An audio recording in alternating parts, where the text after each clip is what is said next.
Punjab police का एक और बहादुर सपूत फर्ज राह में कुर्बान। लाहौर पुलिस में तैनात डॉल्फिन फोर्स का एहलकार कांस्टेबल मोहम्मद अदनान गुज़श्ता शबहेर के इलाके में डाकुओं के खिलाफ कार्रवाई के दौरान शहीद, जबकि कांस्टेबल जफर जख्मी हो गए। मोहम्मद आसिफ अवान की रिपोर्ट के मुताबिक लाहौर कैंट में पुलिस मुकाबला डॉल्फिन 66 हीर अल-फलाह टाउन में 2 का होंडा 125 सवार, जिनको अल-फलाह टाउन के नज़दीक रोकने की कोशिश की, जिन्होंने डॉल्फिन टीम पर सीधी फायरिंग शुरू कर दी।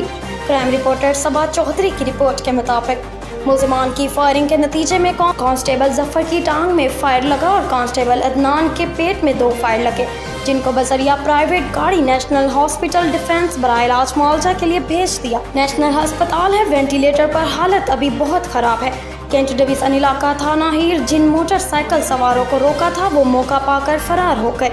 इस हवाले से IG पंजाब डॉक्टर उस्मान अनवर का कहना था कि फ़राइज़ की सरअंजाम दही में जान की परवाह न करने वाले एहलकार हमारा कीमती असासा हैं।